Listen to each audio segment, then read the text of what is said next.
Hello guys, welcome to Coding Base. My name is Samar and today let's solve the problem called is subsequence from lead code.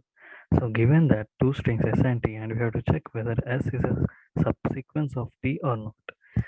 What is a subsequence? A subsequence of a string is a new string that is formed from the original string by deleting some of the characters without disturbing the relative positions of the remaining characters.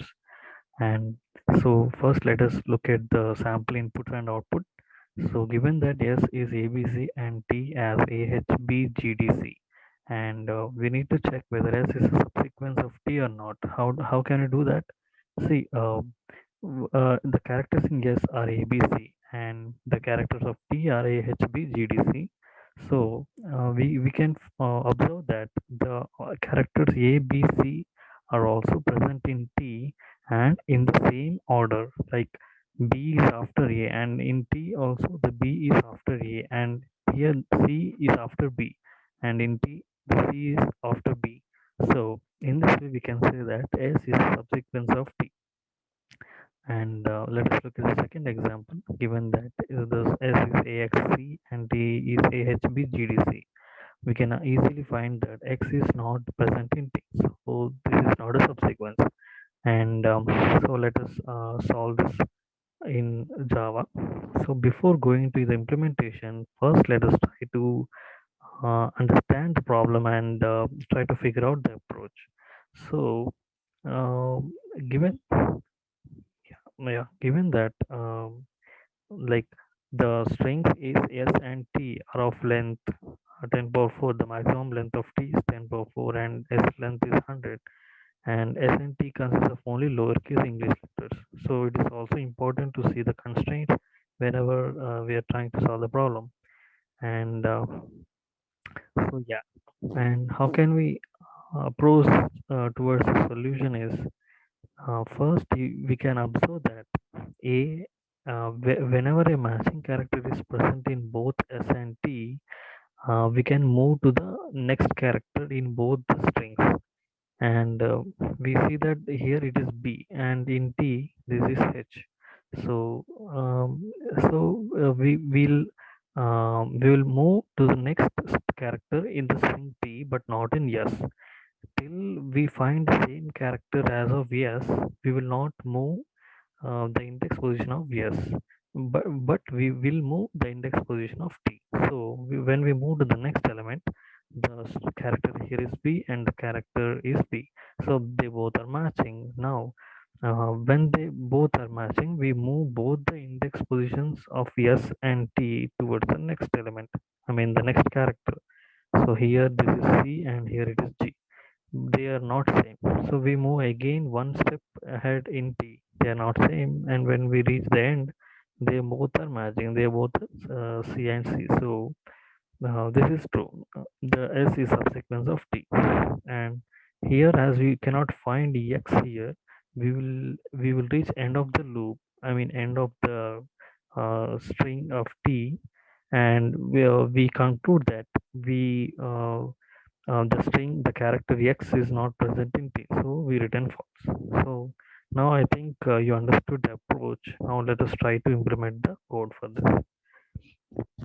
We'll take two index positions I and j. One I will be pointing to uh, the string S and j will be pointing to T.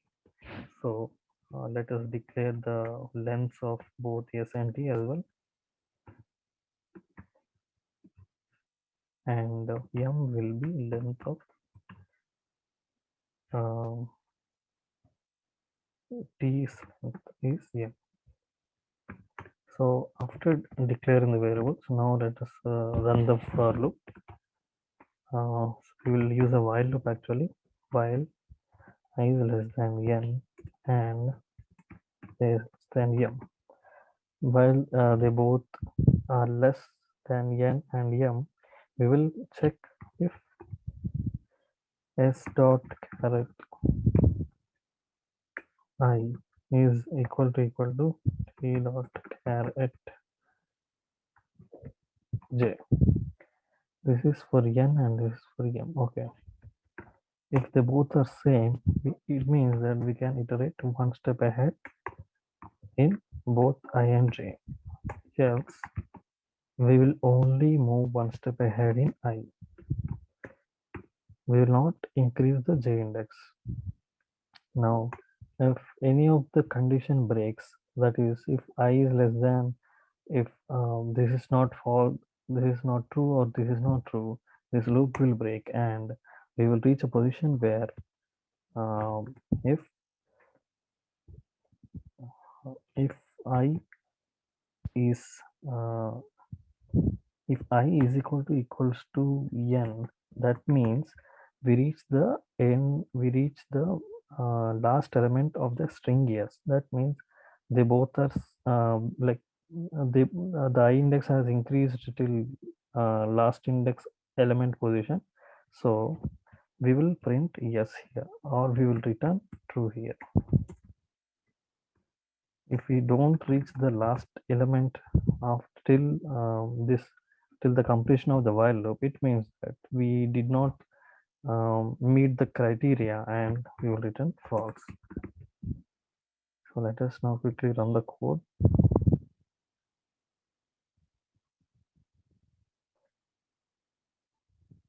Okay. Okay, yeah. Made a mistake here. In Java, we will use braces, I mean opening and closing brackets for representing string lengths. That's silly mistake here. Yeah, this got accepted, and let us try to submit the code. Okay, we got wrong answer. Output is expected is false. Okay, let us quickly see the mistake here. If we reach I as n, then we will return true, else we will return false. Where I is less than n and j is less than n.